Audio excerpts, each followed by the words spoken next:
बिस्मिल्लाहिर्रहमानिर्रहीम। अस्सलाम वालेकुम डियर स्टूडेंट्स, कैसे हैं आप? उम्मीद है कि आप सब खैर खैरियत से होंगे। बेटा आज हम फर्स्ट ईयर का chapter number 2 vectors and equilibrium को स्टार्ट करेंगे। ठीक है बेटा, इसमें जो पहली चीज है that is the physical quantity, कि फिजिकल क्वांटिटीज क्या है। ठीक है बेटा, ऐसी तमाम क्वांटिटीज के जिनको हम मेजर कर सकते हैं वो सारी की सारी कौन सी हैं? फिजिकल क्वांटिटीज हैं। जैसे अगर मैं आपसे पूछूं कि आपका मास कितना है तो आप मुझे मास के बारे में बता सकते हैं कि ये इतना है। मैं आपसे पूछूं कि स्पेसिफिक कोई चीज है, इसकी लेंथ कितनी है, तो आप मुझे बता सकते हैं कि इसकी लेंथ कितनी है। ठीक है, मैं आपसे कहता हूं आप ये काम कितनी देर में कर सकते हैं। ठीक है, आप ये डॉक्यूमेंट कितनी देर में लिख सकते हैं, तो आप मुझे बताएंगे सर इतने टाइम के अंदर। तो टाइम क्या चीज है? ये भी एक फिजिकल क्वांटिटी है, इसको आप मेजर कर रहे हैं। ठीक है जी, तो ऐसी तमाम क्वांटिटीज के जिनको मेजर कर सकते हैं वो सारी की सारी कौन सी हैं बेटा? वो फिजिकल क्वांटिटीज हैं। अब कई क्वांटिटीज ऐसी होती है जिसको मेजर नहीं कर सकते, उनको नॉन फिजिकल क्वांटिटीज कहा जाता है। ठीक है, जिस तरह इंसान की इमोशंस हैं, आपको गुस्सा आया हुआ है, कितना आया हुआ है, इसको आप मेजर नहीं कर सकते, तो वो कौन सी है जी? वो नॉन फिजिकल क्वांटिटीज हैं। अब बेटा जो फिजिकल क्वांटिटीज हैं इनको अगर on the basis of direction अगर डिवाइड किया जाए तो इनको दो हिस्सों में हम डिवाइड करते हैं। पहले आते हैं जी स्केलर्स और उसके बाद आते हैं वेक्टर्स। ठीक है बेटा, तो स्केलर क्वांटिटीज कौन सी हैं? ऐसी क्वांटिटीज के जिनको आप मैग्नीट्यूड और यूनिट इन दोनों से कंप्लीटली एक्सप्लेन कर सकते हैं। मतलब आपको उसका मैग्नीट्यूड का पता है और आपको उसके यूनिट का पता है, तो आप उसके बारे में कंप्लीट नॉलेज रखते हैं, कंप्लीट इंफॉर्मेशन किसी को दे सकते हैं। जिस तरह आप किसी शॉपकीपर के पास जाएं और उसे कहें जी कि मुझे चीनी चाहिए और 2 किलो चाहिए, तो 2 किलो की इंफॉर्मेशन उसके लिए इनफ है। अब ये 2 क्या है? आपका मैग्नीट्यूड है, और केजी क्या है? आपका यूनिट है। ठीक है, तो इसके जरिए से आपने उसको कंप्लीट इंफॉर्मेशन दे दी। ठीक है, टाइम अगर आपसे पूछा जाए तो आप कहते हैं जी 5 मिनट का टाइम इस काम करने में लगेगा, तो 5 मिनट क्या है? 5 आपका मैग्नीट्यूड है और सेकंड या मिनट जो आप बता रहे हैं वो क्या है? वो आपका यूनिट है। तो ये कंप्लीट इंफॉर्मेशन है। ठीक है जी, तो ऐसी तमाम क्वांटिटीज के बेटा जिनमें मैग्नीट्यूड और यूनिट की रिक्वायरमेंट हो। अब इनमें हमारे पास आती कौन कौन सी? तो अगर हम बात करें एग्जाम्पल के हवाले से, तो इसमें हमारे पास बेटा मास भी आता है। ठीक है, इसमें हमारे पास लेंथ भी आती है, इसमें हमारे पास टाइम भी आता है। ये सारी की सारी क्वांटिटीज क्या हैं कि इनको सिर्फ मैग्नीट्यूड और इसके अलावा यूनिट के जरिए से हम एक्सप्लेन कर सकते हैं। ठीक है बेटा, और इनको मतलब अगर हमने ऐड करना हो, सेपरेट करना हो, तो सिंपल रूल हम लगाते हैं। मतलब जिस तरह मैथमेटिक्स के सिंपल रूल है 2 + 2 4, ये रूल्स हम अप्लाई करते हैं। लेकिन बेटा कुछ क्वांटिटीज हैं वेक्टर्स, जिनमें आपको मैग्नीट्यूड और यूनिट के साथ साथ डायरेक्शन भी बतानी पड़ेगी। इसमें डायरेक्शन भी कंपलसरी है कि अगर इसमें डायरेक्शन नहीं आएगी तो इसका जो नॉलेज है वो आपके पास पूरा नहीं होगा। जैसे देखिए, आपको कोई दोस्त चौक में खड़ा हुआ है, किसी चौक में, और वो आपसे पूछता है कि जी ये शॉप किस तरफ है, कितनी दूर है। आप उसे कहे जी यहां से 100 कदम आगे है। अब वो किस तरफ जाएगा? उसके पास यहां कंप्लीट इंफॉर्मेशन नहीं है। ठीक है, हाँ, आप उसे बताएं कि जी आपने लेट्स सपोज नॉर्थ की तरफ जाना है, तो अब जब वो नॉर्थ की तरफ जाएगा तो वो शॉप तक पहुंच जाएगा।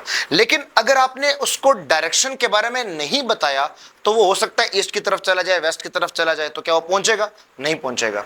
तो अब यहां पर क्या है? यहां पर डायरेक्शन भी इंपॉर्टेंट है। आप किसी को पोजिशन बता रहे हैं, लोकेशन बता रहे हैं अपने घर की, आप कहते हैं जी एक फलानी इंपॉर्टेंट जगह है, आप यहां पर आए और यहां से 200 मीटर की दूरी पे मेरा घर है, लेकिन वो 200 मीटर किस डायरेक्शन में है? अगर आप उसको डायरेक्शन के बारे में नहीं बताएंगे तो वो उस एग्जैक्ट लोकेशन तक नहीं पहुंच पाएगा। Similar is the case with the force. अगर आप किसी को यार इस बॉडी पर फोर्स लगानी है तो आप उसे बताएंगे कि ये फोर्स आपने किस डायरेक्शन में लगानी है। तो बेटा कई ऐसी क्वांटिटीज हैं कि जिनको आपने मैग्नीट्यूड, यूनिट के साथ साथ डायरेक्शन भी उनमें कंपलसरी है। ठीक है जी, अब इसमें हमारे पास कौन सी क्वांटिटी आती है बेटा? इसमें आती है फोर्स, इसकी एग्जांपल्स में आती हैं। इसके अलावा डिस्प्लेसमेंट। ठीक है, ये कौन सी है जी? ये सारी की सारी वेक्टर क्वांटिटीज हैं कि इनमें आपको डायरेक्शन का होना बहुत जरूरी है। लेकिन बेटा क्या सिर्फ अगर मैग्नीट्यूड, यूनिट के साथ डायरेक्शन को ऐड कर दिया जाए तो क्या वो चीज वेक्टर बन जाएगी? ऐसा नहीं है। ऐसा क्यों नहीं है? कि ये तो सिंपल रूल्स को ओबे करते हैं, लेकिन वेक्टर्स के लिए जरूरी क्या है कि they must obey vector law of addition. कि बेटा ऐसी चीज जो वेक्टर लॉ ऑफ एडिशन को ओबे नहीं करती वो भी वेक्टर्स नहीं है। ठीक है, उनके पास डायरेक्शन होगी, लेकिन अगर वो वेक्टर लॉ ऑफ एडिशन को ओबे नहीं करते तो उनको हम स्केलर्स में लेट करेंगे। ठीक है, जैसे देखिए यहां पर मैंने लिखा है कि all the vector quantities have direction, कि जितनी भी आपके पास बेटा वेक्टर क्वांटिटीज हैं उनके पास डायरेक्शन होती है, but all quantities having direction, लेकिन ऐसी तमाम क्वांटिटीज जिनके पास डायरेक्शन है आर नॉट वेक्टर्स, वो वेक्टर्स नहीं है। ठीक है, ऐसा क्यों है? अब जरा देखते हैं एग्जांपल की तरफ। बेटा करंट की बात हम यहां पे कर रहे हैं, तो करंट क्या है? करंट के पास डायरेक्शन है, हायर पोटेंशियल से लोअर पोटेंशियल की तरफ ट्रेवल करता है। ठीक है, करंट क्या है? करंट के पास डायरेक्शन है, but it is a scalar quantity, लेकिन ये एक स्केलर क्वांटिटी है। डायरेक्शन तो है, लेकिन यहां पर मसला क्या आ रहा है कि it do not obey vector law of addition, कि बेटा ये वेक्टर लॉ ऑफ एडिशन को ओबे नहीं करता। अब ये वेक्टर लॉ ऑफ एडिशन को ओबे कैसे नहीं करता? बेटा इसमें देखें जरा कि अगर यहां पर देखें डिस्प्लेसमेंट की बात कर लें, आपने लेट्स सपोज 4 मीटर का ट्रेवल किया डिस्टेंस डिस्प्लेसमेंट, और उसके बाद आपने अपवर्ड 3 मीटर का डिस्टेंस जो है वो ट्रेवल किया। ठीक है जी, अब ये आपका इस डायरेक्शन में डिस्प्लेसमेंट है और ये आपका इस डायरेक्शन में डिस्प्लेसमेंट है। अब अगर रिजल्टेंट निकाला जाए तो रिजल्टेंट आपने कितना पोजीशन के अंदर कितना चेंज किया? आपने 5 मीटर के अंदर चेंज किया। तो अब आपके यहां पर एंगल कितना है? 90 डिग्री, तो आपने 5 मीटर, तो यहां पर देखें 4 + 3 कितना रिजल्ट दे रहा है? 5 दे रहा है। अगर इन दो वेक्टर्स के दरमियान अब एंगल को चेंज कर दिया जाए, जिस तरह देखें 4 मीटर इस तरह है और इसके आगे ही आपने 3 मीटर को ऐड कर दिया, अब इनके दरमियान एंगल कितना है जी? 0 डिग्री, तो इनका रिजल्ट कितना आएगा? 7 मीटर। आप देखिए कि एंगल चेंज करने से उसके रिजल्टेंट पर फर्क पड़ रहा है। ठीक है, सिमिलरली यहां पर देखें कि 4 मीटर इस तरफ है और 3 मीटर ऑपोजिट डायरेक्शन में है, एंटी पैरेलल हो गए, तो अब इसका रिजल्टेंट कितना आएगा? 1 मीटर। तो इसका मतलब है कि आपके पास देखें यहां 4 + 3 5, 4 + 3 7, 4 + 3 1, ये चेंज क्यों आ रहा है? ये एंगल की वजह से चेंज आ रहा है। लेकिन अगर आप करंट की बात करें, देखिए बेटा अब करंट क्या है कि अगर आपके पास देखें यहां से 3 एम्पीयर करंट आ रहा है, यहां से 4 एम्पीयर करंट आ रहा है, तो इस पॉइंट से आगे रिजल्टेंट करंट कितना होगा? वो 7 एम्पीयर होगा। अब इन वायर्स के दरमियान एंगल थीटा है, इस एंगल को हम क्या करते हैं जी? इन वायर्स को पैरेलल कर देते हैं, एंटी पैरेलल। 180 डिग्री का एंगल है यहां पे। अब यहां से 3 एम्पीयर आएगा, यहां से 4 एम्पीयर आएगा, तो भी रिजल्टेंट कितना मिलेगा आपको? 7 एम्पीयर मिलेगा। इसी तरह यहां पर बात करें, आप इस एंगल को चेंज करते हैं, लेकिन एट द एंड आपको रिजल्टेंट कितना मिलेगा? 7 एम्पीयर ही मिलेगा। तो बेटा करंट जो है ना वो वेक्टर लॉ ऑफ एडिशन को ओबे नहीं कर रहा, मतलब कि एंगल चेंज करने से इसके रिजल्टेंट पर किसी किस्म का फर्क नहीं आ रहा। तो फिर ये क्वांटिटी कौन सी? ये वेक्टर के केस में नहीं आएगी, क्योंकि वेक्टर के लिए बेटा ये बात बड़ी इंपॉर्टेंट है कि it must obey vector law of addition. ठीक है, करंट के अलावा बेटा प्रेशर भी ऐसी क्वांटिटी है कि जिसकी डायरेक्शन है but still that is a scalar quantity. Reason क्या है? रीजन ये है कि they do not obey the vector law of addition. ठीक है, तो मेरा ख्याल है बेटा यहां तक आपको वेक्टर्स और स्केलर्स के दरमियान जो डिफरेंस है इसमें आपको आइडिया हो गया होगा। अब बेटा चलते हैं कि वेक्टर्स को रिप्रेजेंट कैसे करना है। ठीक है जी, देखिए जब आप स्केलर क्वांटिटीज की बात करते हैं तो मास को आप सिंपल m से डिनोट करते हैं, लेंथ को आप सिंपल l से डिनोट करते हैं, टाइम को आप सिंपल t से डिनोट करते हैं। लेकिन वेक्टर्स चूंकि थोड़ी सी डिफरेंट क्वांटिटीज हैं, इनमें डायरेक्शन का भी एलिमेंट आता है, तो बेटा पहली चीज है इनकी सिंबॉलिक रिप्रेजेंटेशन, कि सिंबॉलिकली आपने इनको कैसे रिप्रेजेंट करना है। तो बेटा सिंबॉलिकली रिप्रेजेंटेशन में आप देखें तो पहले हमारे पास है ये बोल्ड फेस रिप्रेजेंटेशन, कि आप इनको ना बोल्ड फॉर्म में, जैसे देखें F को मैंने बोल्ड फॉर्म में लिखा, तो फोर्स को आप इस तरह बोल्ड फॉर्म के अंदर भी लिख सकते हैं। वेलोसिटी देखें तो बोल्ड फॉर्म में है, डिस्प्लेसमेंट देखें तो ये बोल्ड फॉर्म में है, तो इस तरह भी आप लिख सकते हैं। और दूसरे हमारे पास क्या बेटा? एरो हेड रिप्रेजेंटेशन, ये आपकी बुक में नॉर्मली यूज हुई है, आप इसको पेज पर कॉपी पर यूज कर सकते हैं कि आप वेक्टर लिखें, जिस तरह फोर्स वेक्टर है इसके ऊपर आपने एरो हेड लगा दिया, वेलोसिटी इसके ऊपर आपने एरो हेड लगा दिया, डिस्प्लेसमेंट इसके ऊपर आपने एरो हेड लगा दिया। इस तरह अगर आप एक्सेलरेशन की बात करें वो भी वेक्टर है तो उसके ऊपर भी आप एरो हेड लगा सकते हैं। ठीक है, तो ये हमारे पास दो तरह की रिप्रेजेंटेशन है, और ये कौन सी बेटा? ये है सिंबॉलिक रिप्रेजेंटेशन, कि सिंबॉलिकली आप उसको कैसे जो है वो रिप्रेजेंट कर सकते हैं। अब दूसरी इंपॉर्टेंट चीज है ग्राफिकल रिप्रेजेंटेशन, कि आप वेक्टर्स को ग्राफिकली कैसे रिप्रेजेंट कर सकते हैं। तो बेटा यहां पर देखें कि ग्राफिकली रिप्रेजेंटेशन जब आप करेंगे, लेट्स सपोज आप फोर्स को रिप्रेजेंट करते हैं, तो पहले आपको ना सबसे पहले काम क्या करना पड़ेगा बेटा? आपको एक सूटेबल स्केल लेट करना पड़ेगा। ठीक है, इसकी एग्जांपल में हम आते हैं कि सूटेबल स्केल का क्या मतलब होगा, और उसके बाद फिर आपने एक लाइन ड्रॉ करनी है अकॉर्डिंग टू द स्केल। ठीक है जी। अब वेक्टर की पहले देख लें कि बेटा इसको आपने इस तरह एरो हेड की फॉर्म में, एक एरो की फॉर्म में ड्रॉ करना है। तो ये इसकी टेल है और जहां पर इसका एरो हेड है वो उसका हेड है, और ये एरो हेड आपको बताएगा कि इसकी डायरेक्शन किस तरफ है, और इसकी जो लेंथ है ये आपको मैग्नीट्यूड के बारे में बताएगी कि भाई इसका कितना मैग्नीट्यूड है। ठीक है, तो इसकी जो लेंथ है वो आपको मैग्नीट्यूड के बारे में बताएगी। अगर इसकी लेंथ को हम कम कर दें तो क्या मतलब होगा कि वेक्टर का जो मैग्नीट्यूड है वो बेसिकली क्या हो गया है, कम हो गया है। ठीक है, अब बेटा यहां पर लेट्स सपोज देखें कि हमें एक फोर्स गिवन है 80 न्यूटन, और ये ड्रॉ करनी है at 45 degree with X axis. ठीक है जी, सबसे पहले आपने करना है जी, आपने सुटेबल स्केल को लेट करना है। बेटा यहां पर मैं एक स्केल लेट कर लेता हूं और मैं कहता हूं लेट्स सपोज कि अगर मैं 1 सेंटीमीटर की लाइन लगाता हूं, 1 सेंटीमीटर, ये मेरा स्केल है,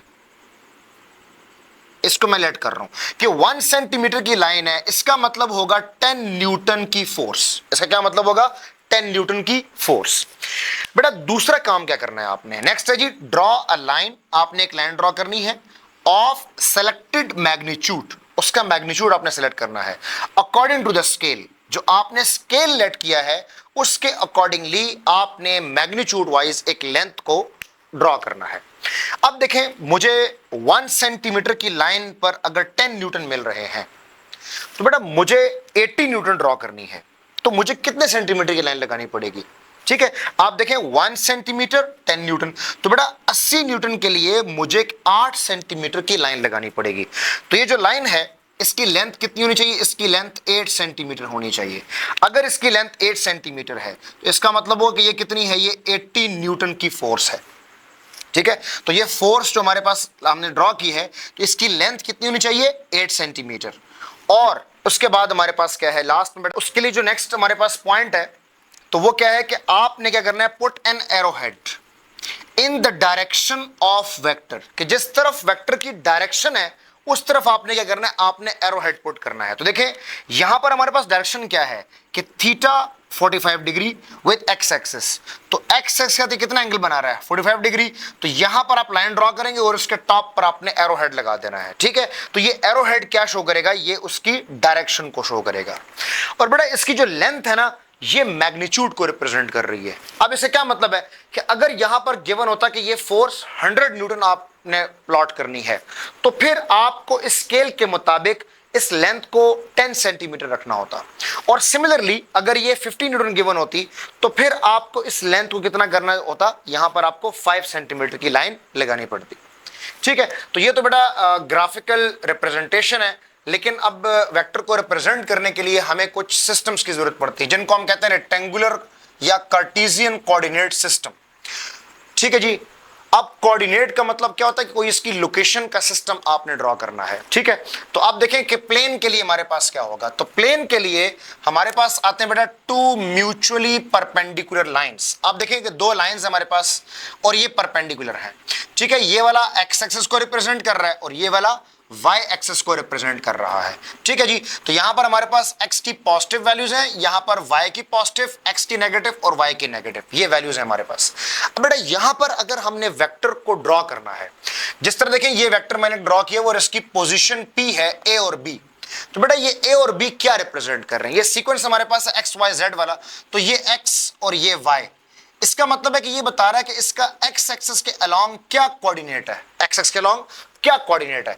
जिस तरह अगर लेट्स सपोज ये कोई पॉइंट है तो मैं कहूंगा कि x के अलोंग आप इतना मूव करें, इस पॉइंट तक पहुंच जाएंगे।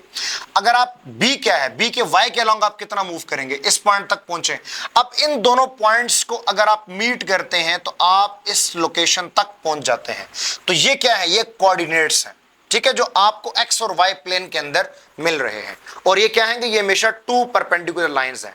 बेटा प्लेन क्या है, प्लेन को पहले जरा समझे कि जो बोर्ड है ना ये एक प्लेन सरफेस है। ठीक है, तो प्लेन को आप ये भी कह सकते हैं कि ये एक 2 डायमेंशनल सरफेस है। तो 2 डायमेंशन में आपको जाहिर सी बात है x और y प्लेन ही मिलेगा, इसमें कोई और प्लेन की जरूरत नहीं है, इसमें 2 ही प्लेन होंगे। ठीक है, अच्छा बेटा rectangular components in plane are. अब रेक्टेंगुलर कंपोनेंट्स या परपेंडिकुलर कंपोनेंट्स इस वेक्टर के कितने हैं, या देखें इसका x कंपोनेंट होगा या इसका y कंपोनेंट होगा, ये दोनों परपेंडिकुलर है।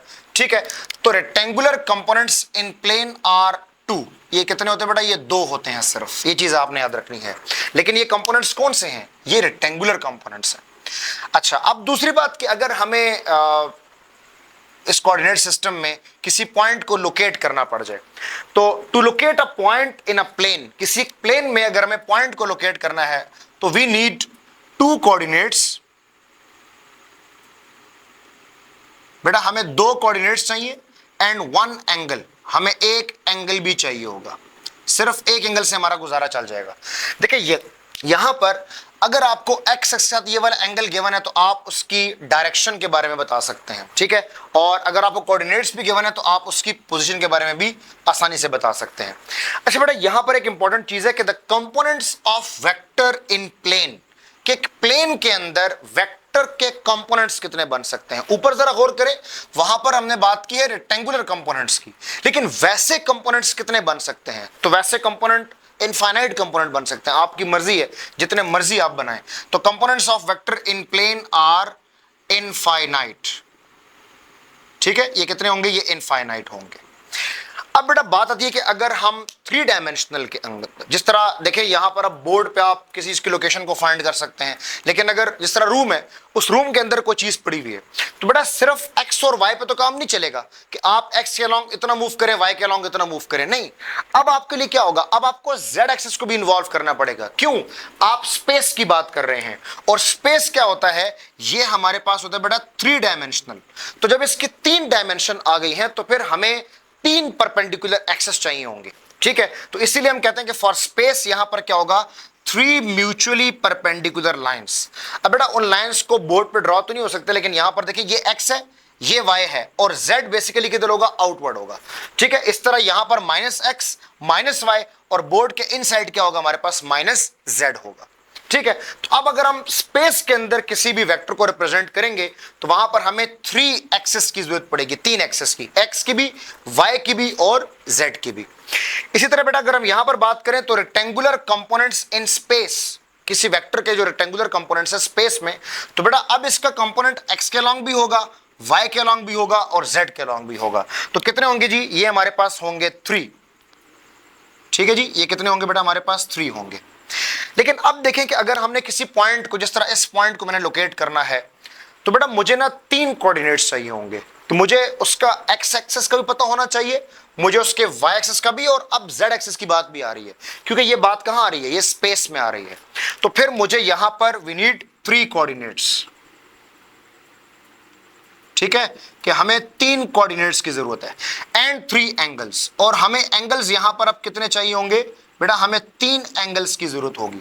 देखिए यहां पर तो आप एक्स एक्सिस का एंगल ड्रॉ कर लें तो दैट्स इनफ, लेकिन यहां पर आपको अल्फा मतलब एक्स एक्सिस का जो एंगल बन रहा है उसकी भी जरूरत पड़ेगी, वाई के साथ वो कितना एंगल बना रहा है वो भी आपको पता होना चाहिए, और जेड एक्सिस के साथ वो कितना एंगल बना रहा है तो इसके बारे में भी आपको पता होना चाहिए। यहां पर बेटा 3 एंगल बन रहे हैं, अल्फा, बीट, और यहां पर हमारे पास कौन सा बन रहा है, बीटा, और उसके अलावा गैमा।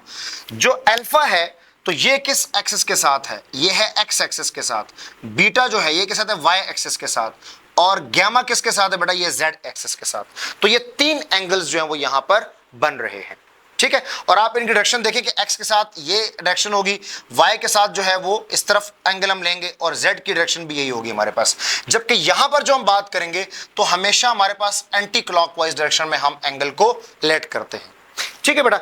अब जो बात यहां पर दोबारा आई कि components of vector in space, तो बेटा रेक्टेंगुलर कंपोनेंट्स तो हमारे पास 3 है, लेकिन जब हम सिर्फ कंपोनेंट्स की बात करेंगे तो वो हमारे पास कितने हैं, इनफाइनाइट, वो कितने हैं, इनफाइनाइट, ठीक है बेटा। तो ये था हमारे पास वेक्टर का एक इंट्रोडक्शन, ठीक है। तो मेरा ख्याल है कि आपको रेक्टेंगुलर कोऑर्डिनेट सिस्टम और वेक्टर की रिप्रेजेंटेशन और वेक्टर और स्केलर में जो डिफरेंस है इसके बारे में आइडिया हो गया होगा, और आपको ये भी पता चल गया कि भाई करंट जो है उसके पास डायरेक्शन है लेकिन स्टिल वो एक स्केलर क्वांटिटी है, ठीक है बेटा। तो इसमें अगर आपको कोई इश्यूज हो, कोई प्रॉब्लम्स हो तो आप कमेंट सेक्शन में पूछ सकते हैं। Thank you.